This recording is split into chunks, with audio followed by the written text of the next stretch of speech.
Hey guys, and welcome to Full-on, your Fulham-centric football podcast, and welcome back. Today we've got something a little bit different because of the international break. We will be doing our all-time favourite, let's say, England 11 of Fulham players. So they don't necessarily have to have been capped for the England national team, just be English, or maybe in some instances, not be English and have rejected England, but could have qualified for playing for England. You'll have to wait and see. Before we crack into that, we know you love us. We love you guys too, but YouTube don't. Please subscribe. With that in mind, let's get into it. I'm going to go first just because it was my terrible idea to do this video. So, going ahead with this, believe it or not, in goal, Marcus Bettinelli. That's right. You heard me right. Marcus Bettinelli. And I come with receipts. I come with some receipts. Over a 30 game season, which was arguably his best season, he had 14 clean sheets, averaging a 46.7% clean sheet ratio. With that in mind, that is only conceding 21 goals during that campaign. With that in mind, that is 129 minutes per conceded goal, which is somehow the best of any single one of our English national goalkeepers. There are some caveats to that. It happened in the Championship, obviously, and it happened under, I assume, Scott Parker. I haven't double checked that, and that probably would have been the most boring and remarkable season of all time. It might not have been his season. It might have been Djokovic's, in which case, fully behind it. But statistically, I couldn't find a better English goalkeeper. Sure, there probably would have been ones that might have passed the eye test a little bit better. But in my lifetime, I think I've only got to see two English keepers between the sticks, Bettinelli and Button. And I think the choice out of those two is unfortunately obvious. Ash, any thoughts on my first pick other than it being Bettinelli? So I'll tell you what, straight off the bat, I can already tell me and you have taken two very different approaches to this, which is brilliant. Um, Marcus Bettinelli, yeah, you can't argue. He's English, and I completely get your reasoning. And if I had You a can't choice argue it's between, English. That's it.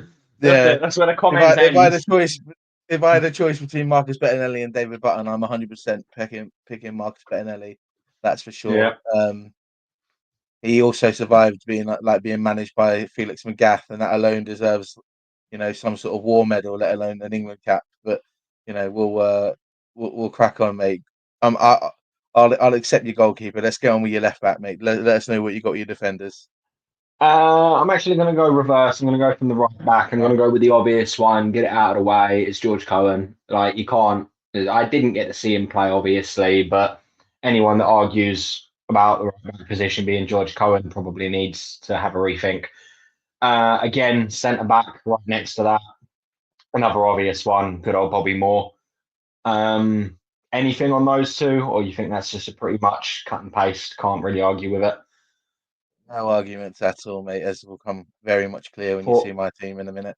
thought so. And with the other centre back, I've gone with Knight, Yeah, was that night? Good which choice. Good choice. Yeah. yeah, I think it's a strong contender. I think he had a very good campaign for us before we swapped over to the Thames Barrier. In Hughes and Hangeland, who neither technically qualify. Both British passport holders, but alas. And then at left back, I've gone with one that I just fell in love with while watching Fulham as a child, and probably not everyone's first choice, but Paul Konchesky. I loved him as he was like when you were playing football in the playground. I was shit at football, so I was always a left back. And who was it you were pretending to be as a kid? Yeah, I was Paul Konchesky.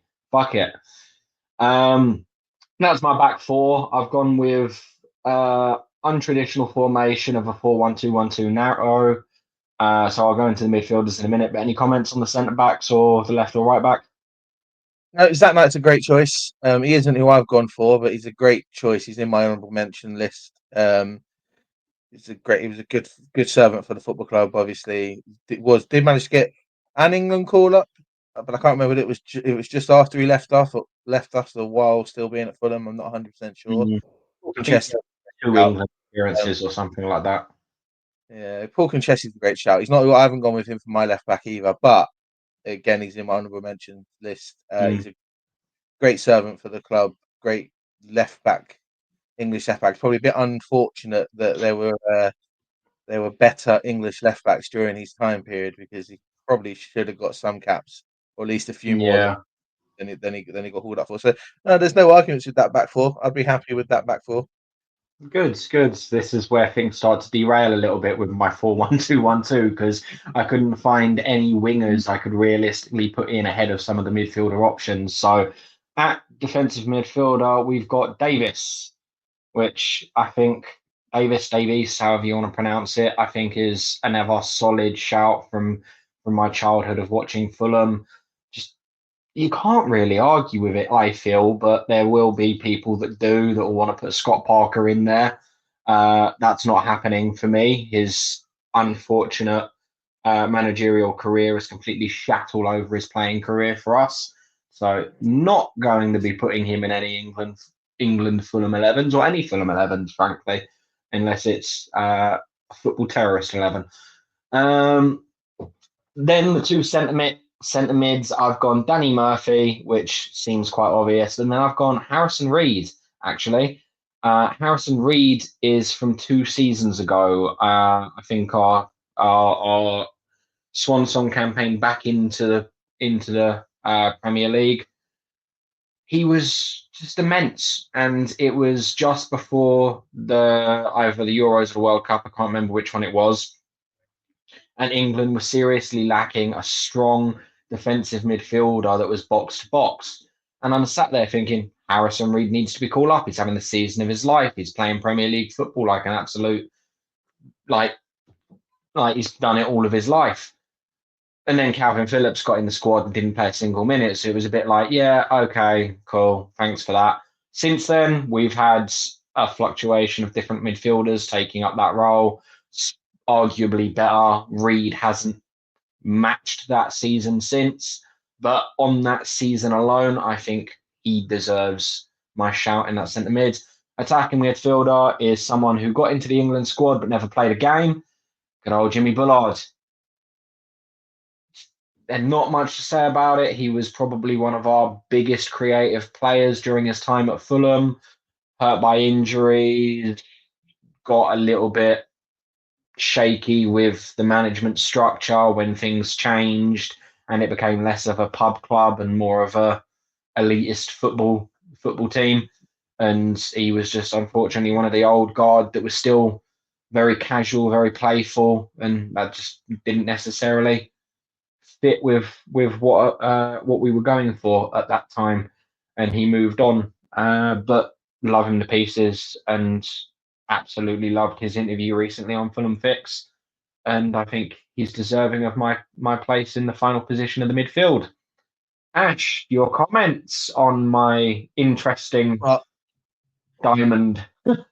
well, no. Let's be honest.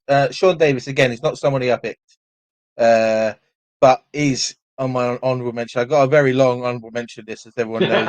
I found this very difficult. Very Yeah, difficult, especially in midfield. Rather really weirdly, I've had to be really cute in order to get a left wing and a right wing in my squad, and yeah, I've gone on technicalities there, as you'll see. So I understand your difficulty at trying to find players to fit in that position. Danny yeah. I would have. Murphy's a great shout. Danny Murphy's a great shout, by the way. He was not just a great seventh for Fulham. He's probably the most professional footballer we've had at this football club in probably in my lifetime, in the sense of his dedication to his craft. So I'm not going Yeah, to argue with that. Jimmy Bullard's an interesting one, because obviously he did get an England call up while at Fulham, and there's those very famous stories about him and David Bentley basically just prattling around, and Fabio Capello really not enjoying that, which is probably why I think that is one of those times when you used to be able to make like 30 subs friendly, and he was the only member of the like 30-man squad who didn't get any game time over two games, was because of all the prattling around he did. So there's no yeah. there's no real argument there. So who else did you go for? I forgot. My Harrison notes. Reed. Yeah, Harrison Reed. Sorry, should have Harrison Reed. Yeah, it's Harrison Reed from 2 years ago.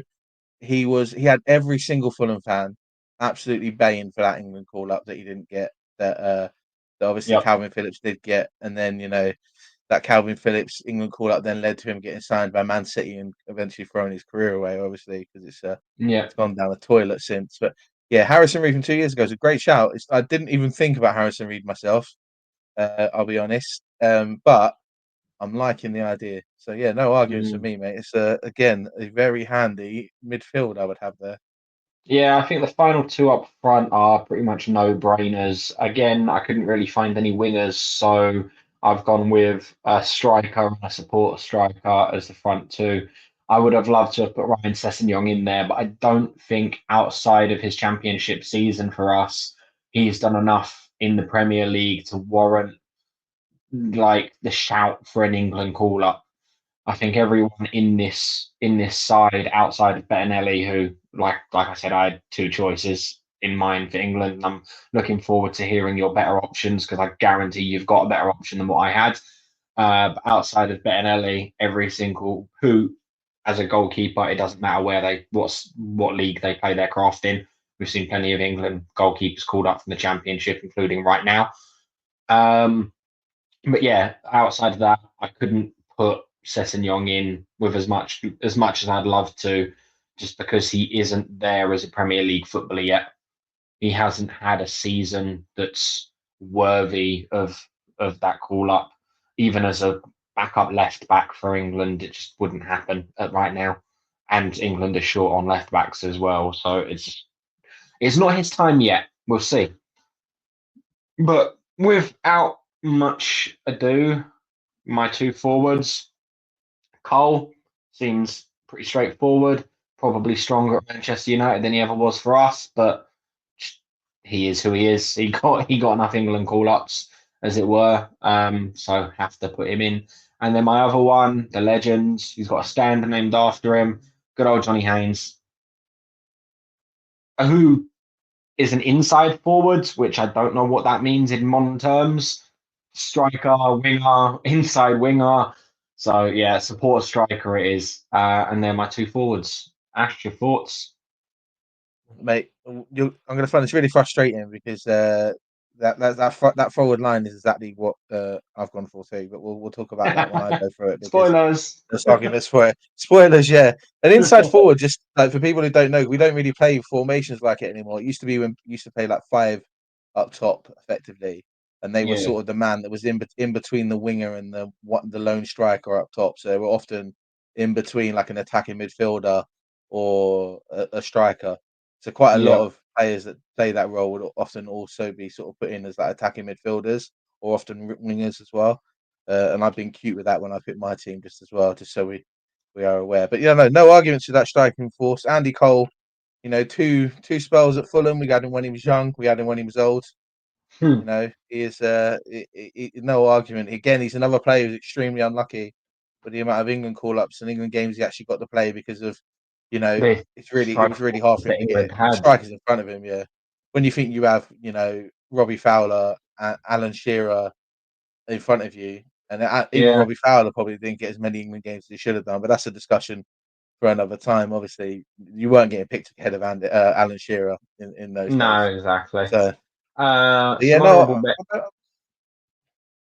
Go on. go on, give us your honourable mentions, mate. Give us your honourable mentions. I was going to say some honourable mentions for me and ones that I just couldn't put in. I'll give you reasons why. Eberici Eze, he just never played first team football for us, so I can't sit there and claim ownership of it. If he gets into the England squad, which he has done, it's purely off of his performances for Crystal Palace, and I can't try and claim any ownership of that. So well done to him and his career at Palace. He was, if I was going to squeeze in a wing option, one of the ones I would have tried to squeeze in. Ryan Sessegnon, obviously, but as I've already mentioned, Chris Smalling, I think he went on to have a terrific career both at Manchester United and at Roma. But during his time as an English centre back, he only ever got caps when it was warranted because of the defensive players that England has always had. So I think it would have been very difficult to put him in for his time at Fulham. Are there any more that I can think of? Callum Chambers had a very good season for us, although we got relegated. Jed Spence, Dan Burn, obviously getting into and around the England squad at the moment. And of course, the one and only Andy Johnson, who was surprisingly good for us. Better for Palace again, but he did a job for us, and I think that deserves to be noted. Without further ado, I'm looking forward to hearing yours, Ash. Throw it at me. I've taken a slightly different approach than what you've had. Now you seem to have gone pretty strong with players that you've seen play, which there's no arguments with Yeah. half of them. I've gone for players that not only maybe I haven't seen them play, but I've definitely heard many a story about the way they played, Mm, and it has influenced me heavily. I'll also, because I'm going second, I'm gonna do my honorable mentions as we speak. So just sure. just as we go along, just to save it. Now in goal, I'll start in goal. I've gone for Dave Besant. Now I know he didn't play Okay. many times for Fulham, and we had him when he was 83 or whatever it was. Like we had him late in his career. Um, a solid goalkeeper, very very good goalkeeper. Uh, One of those that's probably unlucky that he never got as many England caps as he probably should have done. Again, Mm, England had some world class goalkeepers, and they all just sort of came in when he was there. He was always in and around the squad, weren't he, Dave Besson? But he never really got as many caps as he should have done. My honourable mentions for goalkeeper, before you sort of criticise Dave Besson. Tony Makado would have been an easy choice for an England goalkeeper. He did play England under 20s freeze, but he's technically from Gibraltar, so I didn't pick him. Mark yeah, Crosley, I that'll do. also would have went with. Yeah, Mark Crosley, I also would have went for because he's English, but he chose to play for Wales, so therefore automatically disqualified. Peter Mellors, the same thing. Very well thought Mm, of Fulham goalkeeper who could have played for England. He just didn't quite make it during his time period. And then Jim Stannard was the other one I had on there. He's English that could have maybe been picked for England, but we had him in the lower leagues. And there was no way he was getting anywhere near that England team. So uh, mm, I also did look at the younger Fulham England guys like Bettinelli and stuff, but I couldn't put Bettinelli in my team. As much as I appreciate the work he did for Fulham, I couldn't put him in an England squad, which is probably why yeah. he's nowhere near the Chelsea squad now. But Dave I think Besant we was my goalkeeper. I think we've done well to avoid David Stockdale. Yeah, yeah, yeah. Any criticism on David Besant? No, not really, to be honest. I mean, like, I don't know enough about his tenure to argue it. So I will give you the historic Fulham nod there and say, go ahead. Yeah, yeah. Well, my defence. I'm going to start right back and go through. I'm going to start right back. I went with George Cohen. Obviously, like you did. No, you can't not pick a World Cup winner. Is being in your Fulham England all time 11. No, you Honourable mention cannot. there for me. Yeah, honourable mention there for me would have been Paul Parker, who obviously went on to have a massive career at Chelsea and at Man United, and got Hmm. England caps. But you can't pick him ahead of George Cohen. You just cannot. No. Centre back like you, I've gone for Bobby Moore. Again, England World Cup winning captain. You can't not pick him. Yep. I've also got my other centre back. I've gone for Tony Gale, just to keep up Okay. that Fulham West Ham link. I've gone for Tony Gale, who again I never saw play football for Fulham. I did see him play football for West Ham, but I never saw him play for Fulham. Outstanding English centre back, and probably should have got more England caps than he did. Yep. Left back, I've gone for Les Strong. Another Strong Fulham choice. player that I obviously never ever see him play, but I had an auntie that was absolutely obsessed with Les, and there was no way that she's not with us anymore. But if she'd known that I was creating this list and I didn't pick him, she'd be haunting me. So yeah, That's for that's you, my back Auntie. four. That one's for you, Yeah, Auntie. that's my back four. Obviously, honourable mentions for me. I've gone for Zach Knight, obviously Chris Yeah. Smalling, and Yeah. John Dempsey also would have been an England potential England call up, but obviously he Yeah. chose to play for Ireland, so we could by that is naturally disqualified from this list. But other than that, that's my defence. Very fair. It's hard to argue with anything there. What formation have you gone with? Obviously, we've both gone with a flat I, back I've gone four. I've gone for a 4-4-1-1 basically. So 4-4-1-1. Okay. Yeah. I know your So forward options, so let's hear the midfield. so midfield again. I'm going to start with right mid. I've gone for Bobby Robson. There's many England players now. Bobby Robson. There'll be those of you shouting. He was an inside forward. He was an inside forward. He played many games for Fulham at right midfield, and I'm fully aware he did because he told me himself. I've had conversations with Bobby Robson, sadly, before he passed, when I was doing some research or something when I was at school, Yeah. um, and we spoke about his time at Fulham, and he told me about coming through and playing between those two positions. So as it came out of the horse's mouth, I'm picking him to play right mid. Centre mid, I've also gone for Danny Murphy, like yourself, and my other centre midfield, I've gone for Lee Clark. Okay. Lee Clark. And now I honourable mention there obviously would have been Sean Davis. I love Sean Davis, one of my favourite Fulham players. Comes from the same area I come from, so love the fact that he made it at Fulham and made it that one time getting called up to England but never played. Yeah.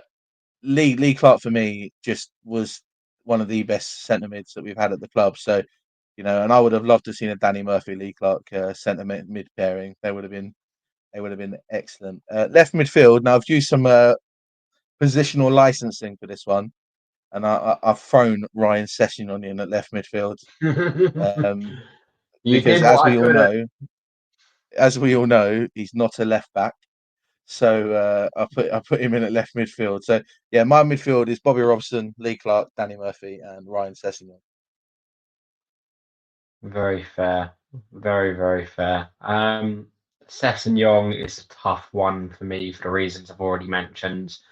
Outside of Sessegnon, the only one I could potentially argue is your right mid. But as you've said, you heard it out of the horse's mouth. And who am I to argue with the guy himself? So I think you get a pass on it.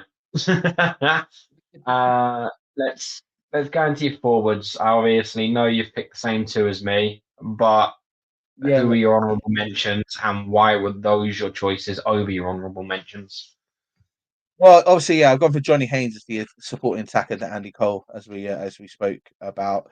My honourable mentions there for strikers for Fulham were, like yourself, I went for Andy Johnson. Um, Hmm.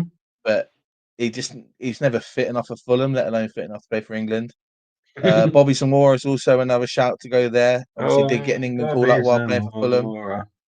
Yeah, Um, but it was a tough one between Bobby Zamora and Andy Cole. I went with Andy Cole just because of his career, not necessarily what he did for Fulham. yeah. Another couple of players I got in there. I've got Peter Beardsley in there. Player who Okay. obviously did play for England quite a few times. Didn't play much for Fulham while on loan, but he's in there. I've also got Stan Collymore as a potential in there, but couldn't pick him because he's a dickhead. Didn't then Very valid. Very, Yeah, very valid. if you read the notes I sent over before we recorded this, you will see I use a much stronger word than that when I said not picked him because Viv Busby is another one in there again. Bedford Jezard, Jimmy Hill. These are Oh, all yeah, players I never Jezard. saw play, but obviously are well. Like if you're a Fulham fan, you would have been told stories about them. And then the Yeah. last one's Malcolm McDonald, who Okay. you know potentially could have got more England caps or got called up to England more than he did. And I love Malcolm a lot. And he was not just a great player for Fulham, but obviously a great manager for Fulham. But yeah, between those lot, I agreed with you though, and I went the two best English attackers that Fulham have had are Right. Johnny Haynes and Andy Andrew Cole. So Cole. I don't know if you've got any Yeah. criticisms of my honourable mentions, but that's that. No, no, not really. I think they're pretty fair shout. Good old Bobby Zamora as well, who I failed to mention, but yes, I didn't forget about. I think we do have to discuss the elephant in the room. Someone that has had caps for their international side, but probably should have played for England instead. Probably wouldn't have been called up even to this day because of the way England work. But our current captain and number 10, Tom Cairney. I think if he had never had those caps for Scotland and he was an uncapped English player like the likes of Bullard or Reed, he would have been the first in my midfield, even ahead of Danny Murphy. I think it's just his creative spark is something I don't think I've seen in any England side ever. just the way he plays football and the way he controls the tempo of midfield. I'm not saying before someone jumps at me that he's better than Paul Scholes, Frank Lampard, Steven Gerrard, or the likes of any of those players, but he plays an entirely different way than what I think England have ever done. And I'd love to see us play like that one day.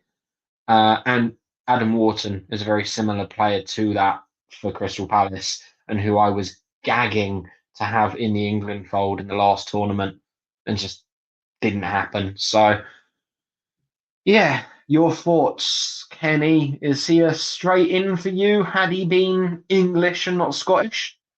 So he's on my honorable mentions list. The only reason why he didn't make it in is the same reason why I disqualified everybody else who chose to play for another country, and it's as simple Yeah. as that. I probably would have had him in over Lee Clark rather than Danny Murphy, but I know that makes an extremely slow midfield, and that would have killed people watching England play. But you can't argue the quality of the player that Tom Kenny is. But yeah, he just didn't make my team because he's automatically disqualified because he chose to play for Scotland, and I don't blame him for when he did because he had no chance of making it in the England squad. Arguably, Yeah. if Henderson's still getting picked for England now, he probably had a shout. But you know, who, Yeah. who knows? Yeah. Who knows really? Who knows? No, with that in mind, I hope you've enjoyed the video on my terrible idea. With closing words from Ash. Yeah, look, thanks very much, Jack. Lovely idea, mate. It was fun. I had a fun 45 minutes this morning, sort of putting this list together of players. And finding out that there were some really good English players that play for Fulham that chose to play for other countries and therefore were Yeah. automatically disqualified. So, I didn't even mention Jerry Payton, who would have qualified as an England goalkeeper, but he chose to play for Ireland. So, there's that one. But yeah, no, thanks very much, mate. Obviously, we are going to be back later on in the week with our much looked forward to preview to the FA Cup quarter final on Saturday against Crystal Palace. Don't know about you, but now this weekend's over, I'm starting to feel a little bit nervous about next Saturday already. So we'll see how the nerves are bubbling by the time we go to actually review that. And Yeah. that should be out on Friday. Um, Other than that, mate, thanks so much for joining us. If you haven't already done so, as Jack said at the beginning, please do come and subscribe to the show. Let us know your comments on any players that we may have missed out that technically qualify for an England call up that you would pick in your Dream Fulham England XI, and we'll go from there. Yeah, don't forget to comment, don't forget to share. Thanks very much, everyone, for joining us on this one, and we'll see you soon. Come Bye on, you bye. whites.